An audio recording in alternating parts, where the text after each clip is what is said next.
उमर खालिद को 4 साल जेल में हो चुके हैं। उमर खालिद जिनको लेकर एक क्लिप वायरल हुई थी और अभी तक कोई तथ्य ऐसे सामने नहीं आए हैं, यानी कोई चार्जशीट उनके खिलाफ नहीं हुई है। तो बिना इन सब के 4 साल बिताना अपने आप में कितनी बड़ी बात है। इस पर बात करने के लिए हमारे साथ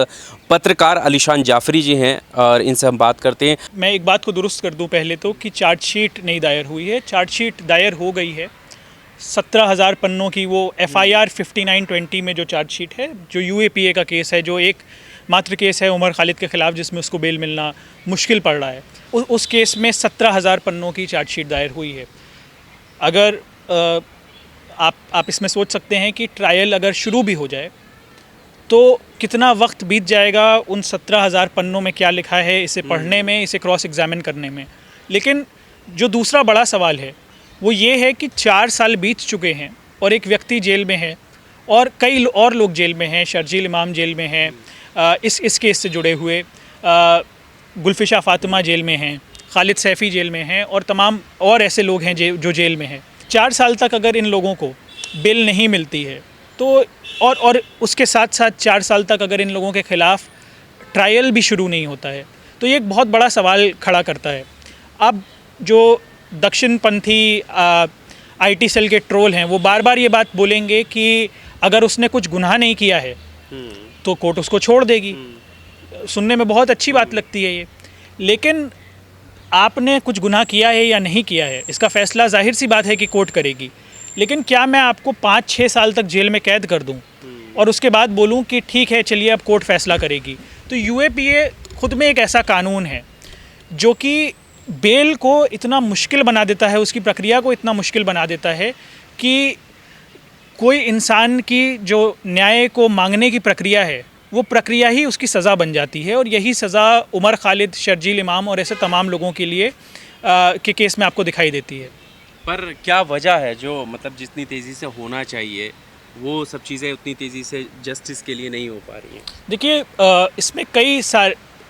जो मैंने बताया कि UAPA की जो प्रक्रिया है वो प्रक्रिया ही खुद में इस चीज़ को खींच सकती है और सामने वाले अगर सरकार इस चीज़ को खींचना चाहती है तो वो इसको लंबे वक्त तक खींच सकती है। इस केस को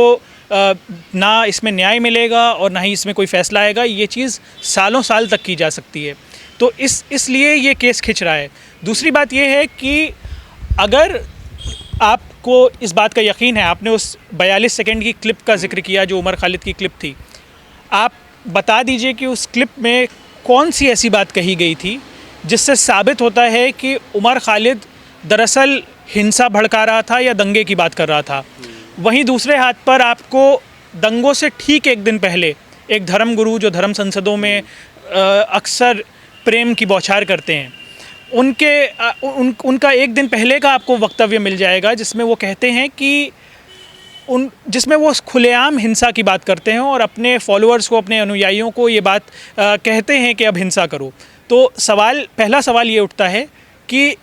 दिल्ली दंगों से 1 महीने पहले जो घटनाएं हो रही थीं, चाहे JNU में एक भीड़ का हमला हो, उसकी ज़िम्मेदारी कोई गुंडा लेता है गाज़ियाबाद का कि मैंने ये हिंसा की है, हम इसकी ज़िम्मेदारी लेते हैं। फिर उससे पहले जामिया या शाहीन बाग में गोली चलने का किस्सा हो, या उससे पहले लगातार आप देखते हैं कि जंतर मंतर पर सभाएं होती हैं जिसमें काटने, मारने, उखाड़ने, फेंकने की बातें होती हैं, गद्दारों को गोली मारने की बात होती है और खुलकर ये भी कहा जाता है कि ये गद्दार कौन हैं। जामिया के लोग गद्दार हैं, शाहीन बाग के लोग गद्दार हैं, JNU के लोग गद्दार हैं। तो मुझे ये महसूस होता है कि जब आप और दंगे के दिन जब आप देखते हैं कि एक औरत हाथ में पत्थर लेकर भीड़ को उकसा रही है, पत्थर फेंक रही है, गालियां बक रही है और जनसंहार करने की बात कर रही है, मारो काटो ये बातें बोल रही है, अगर ये सारे तथ्य आपकी चार्जशीट का, वो जो आपने 17,000 पेज की चार्जशीट बनाई है, उसका हिस्सा नहीं बनते हैं, तो फिर ये सवाल ज़रूर उठेगा कि आपकी इन्वेस्टिगेशन दरअसल एक सही इन्वेस्टिगेशन है या नहीं। और ये हक हर नागरिक को है कि वो ये सवाल पूछ सके कि सरकार जिस तरीके से इस केस को खींच रही है और जो भी इस केस में शामिल दूसरी साइड है, क्योंकि आपको ये बात याद रखना पड़ेगी कि इस दंगे में मरने वाले अधिकतर लोग मुसलमान थे। इस दंगे में जिन लोगों की प्रॉपर्टी डैमेज हुई वो लोग मुसलमान थे और इस दंगे में जिस तरीके से टारगेटिंग हुई, जिन लोगों को मारा गया, भीड़ ने मारा, वो भी ज़्यादातर लोग मुसलमान थे। और फिर आप बोलते हैं कि एक कॉन्स्पिरेसी थी, जिस कॉन्स्पिरेसी में ज़्यादातर मुसलमान बुद्धिजीवी और एक्टिविस्ट लोग साथ आए और उन्होंने दंगा कराया ताकि वो खुद को मार सकें या अपने लोगों को मार सकें, उनके घर जला सकें। तो अगर मुझे लगता है कि कोई भी सामान्य बुद्धि से सोचने वाला व्यक्ति इस चीज़ को तथ्य के रूप में नहीं मानेगा। जाहिर सी बात है कि जिस तरीके से इस केस का कवरेज मेन स्ट्रीम मीडिया में होता है या किया जाता है, उससे एक पब्लिक परसेप्शन क्रिएट किया गया है। यही पब्लिक परसेप्शन 2016 में भी उमर खालिद, कन्हैया कुमार और ऐसे लोगों के ख़िलाफ़ किया गया था कि ये लोग देशद्रोही हैं, इन्होंने नारे लगाए थे भारत को तोड़ने के, भारत को काटने के। आज तक उस केस में मेरे हिसाब से 2016 से अब 2024 आ गया, 8 साल बीत गए हैं। तो आप कब उन लोगों का दोष साबित करेंगे? और आपको तो इतना यकीन है तो आप उनका दोष साबित करिए और उनको जेल भेजिए, चाहे वो केस हो या फिर ये केस हो। आपको दिखता है कि मकसद शायद दोष साबित करने से थोड़ा अलग है,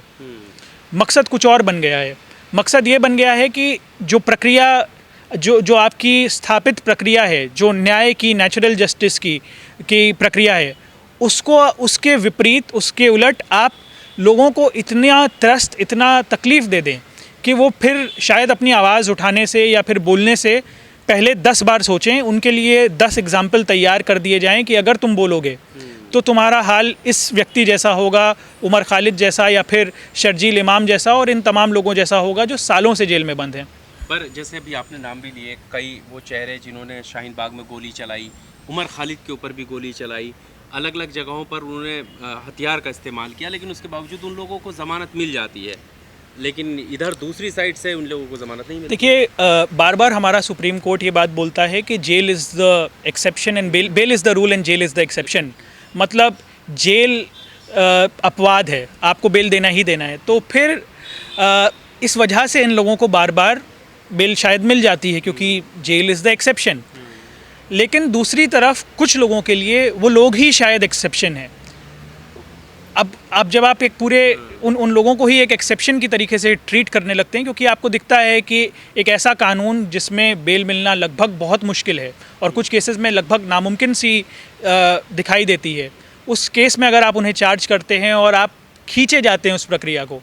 तो आपको साफ दिखाई देता है कि मारने और काटने वाले लोगों पर उन धाराओं का और उसकी बात करने वाले लोगों पर उन धाराओं का कभी इस्तेमाल ही नहीं किया जाता है। तो फिर उनको जेल कैसे होगी या उनको तो हमेशा बेल मिलेगी। जबकि मेरा ये मानना नहीं है कि इस तरीके का कानून का उपयोग किसी भी व्यक्ति पर होना चाहिए। इनफैक्ट उन लोगों पर भी नहीं होना चाहिए जिन लोगों ने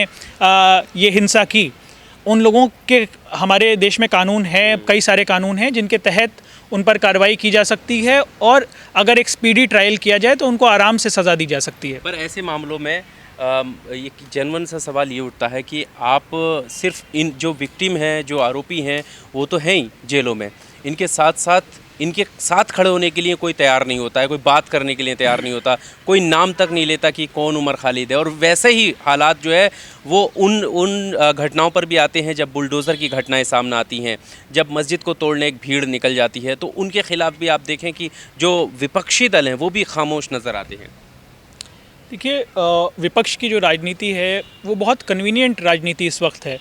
242 बीजेपी अभी 240 के नीचे आ गई है। तो इस स्थिति में ये हमेशा कहा गया कि इस वक्त जब बीजेपी का जोर उरूज पर था, तब कहा गया कि इस वक्त अगर उन्हें उनके खिलाफ वो जो राजनीति कर रहे हैं, धार्मिक एक तरीके की असहिष्णुता बढ़ रही है, इस राजनीति को का अगर खुलकर मुखर तौर पर विरोध किया जाएगा तो इससे उनको फ़ायदा होगा। इस वक्त भी वही बात कही जा रही है। तो जब तक एक वर्ग, मुसलमानों का एक बड़ा वर्ग, ये बात मानता रहेगा कि उसका काम चुनावों में हिस्सा लेने का सिर्फ उसका एक ही मकसद है और वो मकसद ये है कि उसे बीजेपी को हराना है, या फिर उसे एक तरीके से उसका काम विपक्ष को जिताना है, तो विपक्ष हर वक्त इस डर का इस्तेमाल करके राजनीति नहीं कर सकता है। उसे डरो मत से आगे भी कुछ बोलना पड़ेगा। और जब आप देखते हैं कि कठुआ में कठुआ की उस लड़की का, जिसका भीषण और बहुत ही क्रूर तरीके से बलात्कार और हत्या हुई, उसके लिए उसके हत्यारों के लिए मार्च निकालने वाले व्यक्ति अगर बिना किसी बहुत ही सहजता के साथ अगर आपकी पॉलिटिकल पार्टी जो कि कहती है कि हम सेक्युलरिज्म के पुरोधा हैं, अगर वो ज्वाइन कर पा रही है तो ये आपकी नैतिकता पर भी सवाल उठाता है और आपको वोट देने वाले वोटर के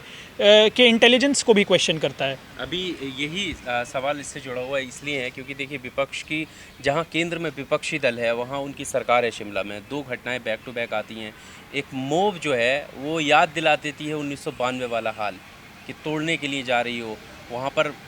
झड़प हो जाती है पुलिस से। तो ये जो घटनाएं हो रही हैं और वो भी उन राज्यों में जहाँ पर कांग्रेस की सरकार है, क्या दर्शाती हैं? मैं इस पर, क्योंकि इस केस को मैंने बहुत